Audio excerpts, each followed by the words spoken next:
There we go. Now we're recording. Okay, so good morning, good morning. So rebalance number 3, we are going to open up the course. So here is the course. So we are on rebalance number 3. So first time, when we get together, we want to check in. How are things going? Okay. So have you brought your values to your desk? Do you have them out for you so uh, what is important to you? And that, because last week we talked about distractions. So we want to make sure that we're Xing out things that don't matter to us.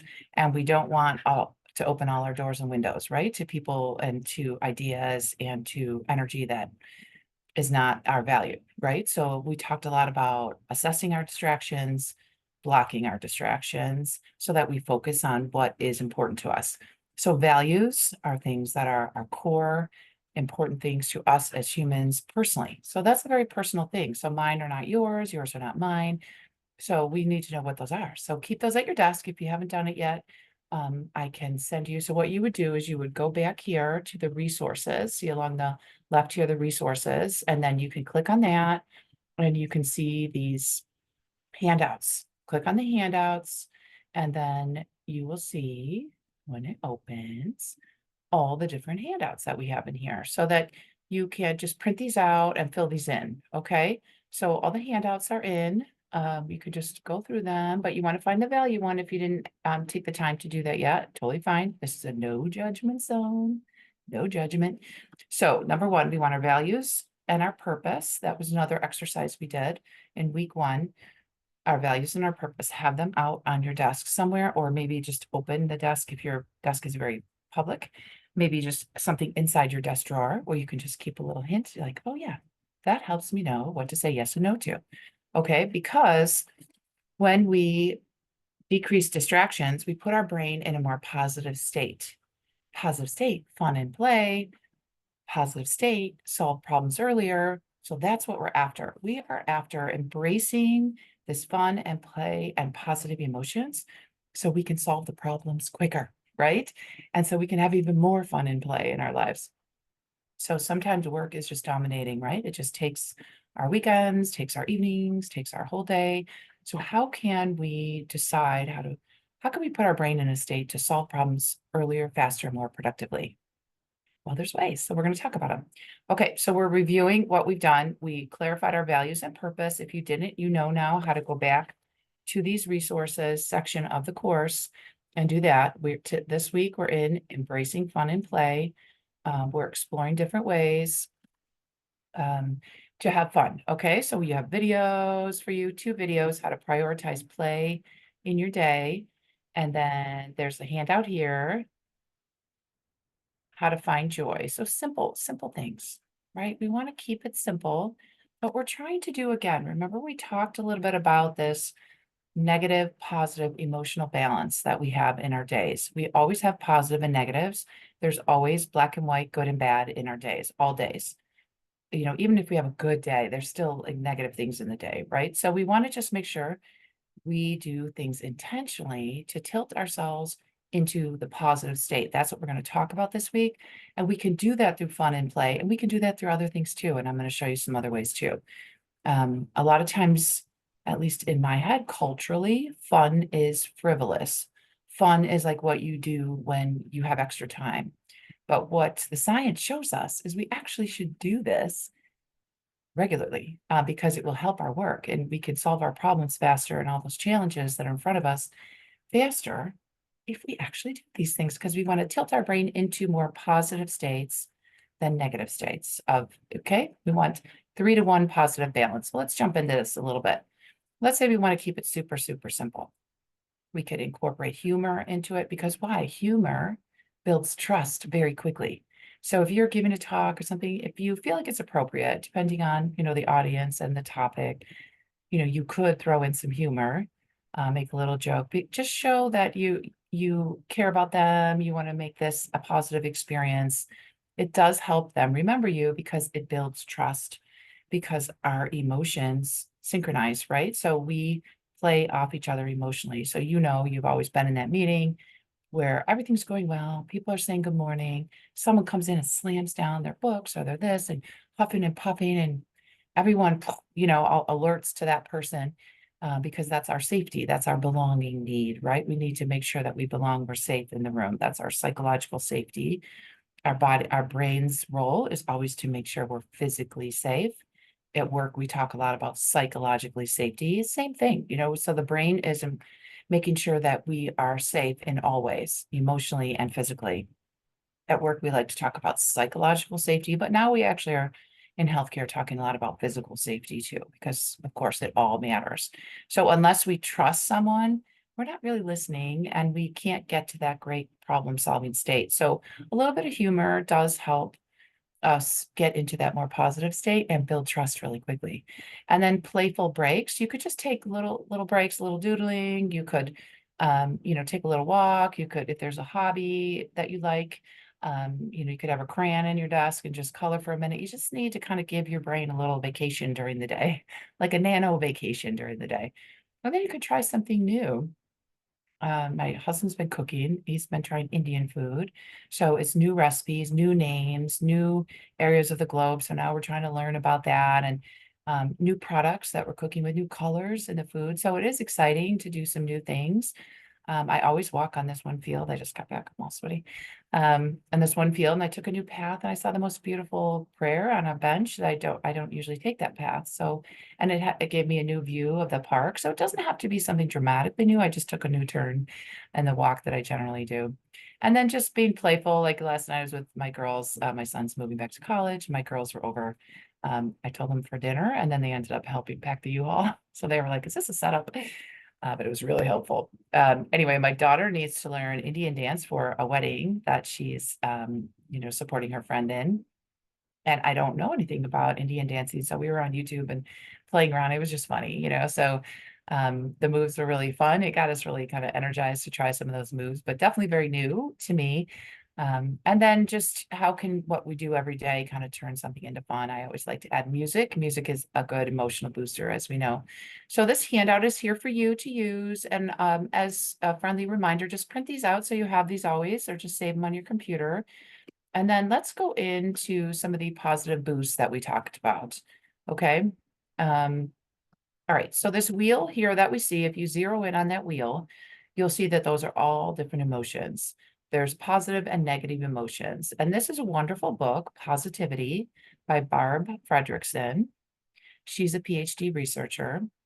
And she suggests, I'm going to go down a little bit, that we try to, our goal is 3 to 1 positive to negative emotions in our day. So we bounce back and forth, positive and negative, but to keep our mind expansive, or if we want to say we want to have an open mind, I like to think like a problem solving mind, because at work, there's always challenges, right? Something new, something to challenge us.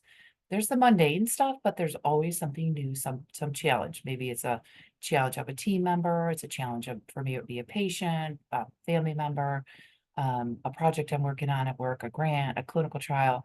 There's always a challenge. Maybe there's a challenge with the family. And so in order to see solutions, maybe in a new way or gain new perspectives, she calls it expansive mind. So people that are, which, you heard a lot about finding fulfilling work, thriving. She talks a lot about this expansive mind. How do you put your mind in a way that you can see and solve, you can solve new problems and see new perspectives? So she calls that expansive mind. I like that phrase, just we're not stuck, excuse me, in a rut. We have expansive thinking, like growth mindset we hear about. So these words are really important. So these are positive emotional states we want to get into. So it's not like happy giddy, woo, everything's fine. So I like these words. So let's dig into these words and spend a little time with these words, because I think it's very interesting, that we just need, look at the word interest. That surprised me. So all I need to do is have an interest in something that's a positive, expansive state. So I don't have the answers. I'm not solving the problem. I just have an interest toward it. Or I find I have awe by some of my patients and their families and the way they handle challenges. I'm just in awe of what some people can do. Um, or gratitude. So we can do that intentionally, of course. So we can, feel grateful for my health. That my husband was on call today. So I was like, "You get to go to work today." He's like, "Yes, I do." And we use that phrase because we are lucky. We're healthy. We can go to work. We can feel good. We can help others. We can have purpose in our day. So there is a lot of gratitude in the fact that we can even go to work. You know, I have a lot of patients that are not able to work. I just wrote off work for 6 weeks letter yesterday. And why? You know, because this young woman is having new onsets, symptoms of MS, and she can't do her job. And of course, it's very scary to her. She's a new professional. So I can have gratitude that I'm healthy, that I can support her and her family. I don't know why we each have our road that we have, but I can feel grateful that today and that day I was there to help her. Serenity is an interesting word, right? So there's the 12-step definition or prayer towards serenity is grant me the serenity to accept the things I cannot change, the courage to change the things I can't, and I can, and the wisdom to know the difference. So it's just serenity is just, I think, being at peace with reality and figuring out how to navigate reality. So that's an interesting positive word. And pride, just feeling very prideful about something. Maybe I had a work project that went really well. So that's really neat that you could just have pride. That's a positive emotion. Amusement, you just find something funny. Someone did something a certain way. I was packing that the U-Haul with my son yesterday. He's a nut. He has a great sense of humor. So it was, you know, he's silly and funny. So that's great. So all of those words are positive emotional states and they tilt us into expansile mind. We hear a lot about change your mindset, change your mindset. Well, how do you do it? Well, Barb Fredrickson really lays it down for you how to do it. Okay. And you'll see that what she suggests are all these 12 things. Okay.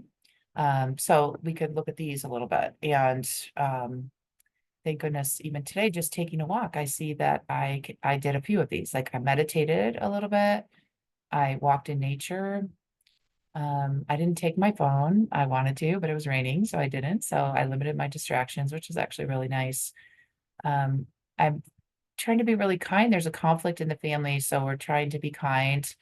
And so these are things like look at this list. What is something that you could try this week? Anything you need to be open about? You know, maybe we don't have the answer. We just need to keep an open mind, that expansive mind. How about the high quality connections? Any connections that we need to beef up. I was just at a funeral on Thursday and I, was talking with some of my cousins that live nationally. I haven't really had a chance to connect with them. So it was nice. And I think like I'm gonna, keep connecting with them and just build that because that got far away. And it's just nice to kind of reconnect at at a certain stage of our lives. What about kindness? Because sometimes my mind will go to judging. So what about kindness? Just to keep in that open mind and limited distractions. See, this is what we talked about last week. And multiple, leadership texts and manuscripts, I'm finding that distractions are very negative, right? And so that's why in this rebalance, we're focusing on figuring out what's important to us, figuring out our purpose, and then do a distraction assessment. Are we able to, close some doors and windows? Not everybody gets all our attention and energy, right? So we only share that with what's important to us and what's meaningful to us, right? And then what about focusing on negative thoughts? So does our brain go right to negative thoughts? So in this conflict in the family, I'm thinking like who's good, who's bad. And unfortunately humans are not that black and white. Everybody has a role, every relationship, there's two sides. Um, the other thing I really highly encourage is finding nature. That just really does help to recenter, rebalance me. That's a big part of my rebalancing. And then the learning and applying strengths. So how about that? Has anyone here found Clifton Strengths to be helpful? Have you heard of Clifton Strengths? It's a wonderful website. It's $18 to figure out your top 5 strengths. You take some tests. I highly recommend it because then, like we had talked about last time, that book called by Gay Hendricks. It's talking about your zone of genius. I'll think about it. But the author is Gay Hendricks, and it talks about your zone of genius and living in your strengths. Now, in the neuroscience sense, we call that your connectome. So your brain is connected in a certain way that makes certain things just really easy for you. that you're an expert in X, Y, or Z, because of the way your brain is wired. So we need to figure that out too. So when you have something at your desk, you want to have your values, your purpose, and your strengths, because it's way more fun to build off your strengths. If you're always trying to build up your negatives, it just doesn't feel as well, but we like to lead off positivity again, right? Okay. So all of these 12 things are really important to help push us into this wheel of emotions that we're in all day to keep us in positive state so we can come up with that expansive mind. So we can actually change your mindset. That always frustrated me when people are like, oh, just change your mindset, change your mindset. I'm like, well, how do you even start? Well, research has suggested how we start. We try to put ourselves into these positive states, which are the green words here on the image, and then also do these 12 things. So maybe choose one this week that you might think about, really just focusing on, because distractions are not going to be helpful for us. So which one here out of these 12 seem like something that you might try this week? So write that down, put it in your calendar, put it in your phone, whatever you might try this week, okay? So we talked about the positive, right, the positive emotional states. So look, it's not happy and giddy. Like I think, there was a time when people would be like, oh, just do your wellness and you'll be fine. And I thought, "Ugh, I don't even know where to start." It's kind of like financial management. Like sometimes it's just so complex, they don't even know like what's the first step. Well, I feel like well-being at work is kind of similar in that sense. It's like I wanted a roadmap, and so that's why I built this program. It's just how do you make sense of all this? And the research is out there. So I also have a workaround here. So to get rid of those distractions. One of the terms is mental pollution. It's just clogging up our ability to focus. So the other thing we want to be sure of is just to start the day with just being aware of our emotional state. Where is it? No judgments, kind of like the clouds in the picture. We're just identifying like, oh, I'm angry, I'm frustrated, I'm sad, I'm happy, I'm grateful. So we just want an assessment. Why does that matter? Because that will determine if we're productive. So the title of this session is Embracing Fun and Play for Productivity. So we do want to keep that expansive mind so that we can solve the challenges and get through our work so we can have more fun and play. So what could be polluting that? We have to know our emotional state so we even know where we're starting on a work day. Okay. Our belonging matters. Do we feel safe at work? Is there someone we trust? Is there trust in our teams? And if not, could there be? Is there some way we need to build those connections? Is there someone we need to get to know better because we feel uncertain around them? We don't have that trust. And that is just a fact. There's people that we can't trust, we don't know them well enough, or we know things about them and we don't build trust with them. We need to focus on our own well-being. Last week, I'll get the cards out. So last week we talked about the warm and the pet system. So what was that? That was to kind of rebalance our brains, the beginning and the end in the middle of our days. Are we getting our water? Are we giving our nutrition? That's why we have appetite there. Are we moving our bodies? Okay. Are we resting? Do you like how I forgot resting? Okay. And why do I have the heart in the center of this? Because the emotions come from the brain. The lay press will say everything, emotions come from the heart. They don't. We know that. We feel emotions in our body for sure. But the brain is the start of the emotions. And so that's why I remind folks to put, the heart in the center of this picture of the brain. We can influence that with these actions we're talking about this session. Okay. So that is one way to kind of recharge. We do that well-being for our brain, the warm system. And we also talked about the pet system. So we think of what people are in our work week, our emotional state again. And we say, thank you. That's the gratitude. So that puts us into our positive state. So these are ways to just put ourselves into that neuroscience well-being state, right? And then focus. And then fun. Now, fun should not be last, right? So we just talked about ways we can infuse just a touch of fun throughout our days. You can keep a crayon in your desk, doodle a little bit, have a little fun. You could have a little fun something on your desk or in your desk drawer. And we really want to remember that we need to rebalance at times. So I like this statement that says turn off when you take off. So if you're at lunch, try to get away. If you take a little break mid-morning, 10 minutes, a nano vacation in the middle of your workday, you just kind of turn off for a minute, give your brain a little time to recharge. If you're totally off, on vacation, turn off, make sure you have coverage at work, but turn off. If your work says, no, you have to keep your pager on all the time. No good. No, I think we need to negotiate that, right? Because that's not neuroscience wise a good state. That's mental pollution. That's distraction. Turn off your emails when you're in meetings. Maybe you're going to ask your team, hey, when we're in this meeting, we're not going to all stare at our phones. We're going to get the work done and get out. It'll move through faster if we all focus. You might want to start your day with some mindfulness. Maybe start a meeting with a check-in emotionally, some wins. Where is everybody? Maybe just a silent moment. Just give everyone a minute to regroup. You might want to relax your own face, your own voice before you go into a meeting, because our emotions are contagious. We have this emotional synchrony that we will share. So we want to set it what we can, right? And you might want to have that agreement within the meetings. We're not going to have laptops open. We're not going to have our phones. We're going to get this meeting done and get out. Okay. And we're going to set the goals for the meetings. We're going to listen. We're going to give everyone 5 minutes. We're going to focus on these goals. We're going to check in and hit the important things first. Whatever your goal is of the meeting, we're going to have some intention. We're going to frame the meeting before we start.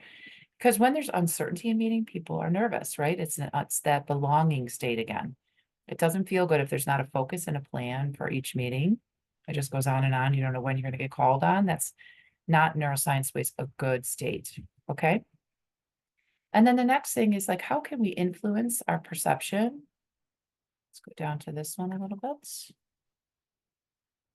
Just like the dials in this image, this book reminds us, called The Mind of the Leader by Hogarth. The mind of the leader, we can take charge of it, right?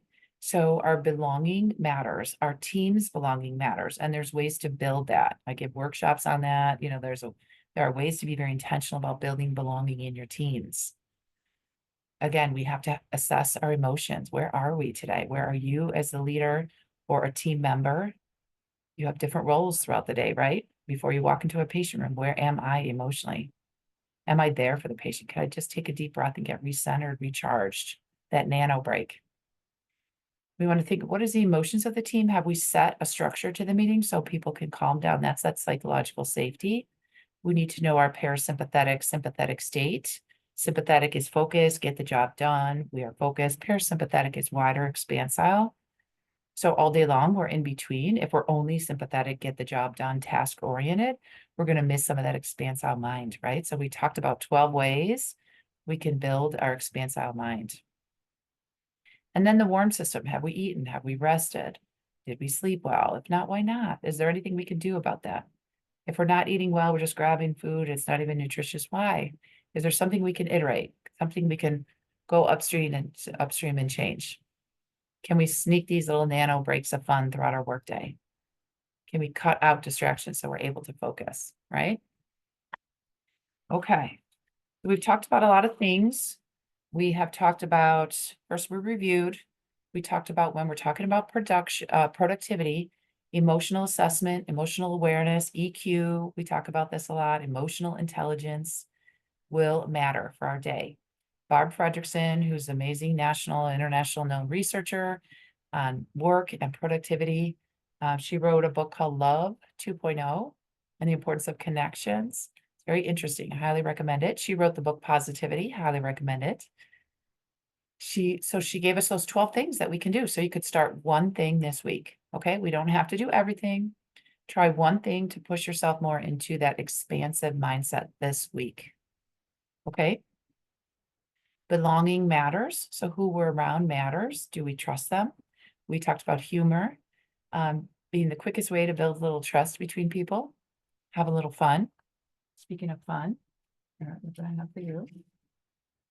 My glasses. There we go. See, a little bit of fun for you. Okay, we got this. Oh, see, fun might be messy. Fun might not go well. Okay, but just a little fun. And then are we taking care of our sleep, our fitness, our movement? Are we building connections?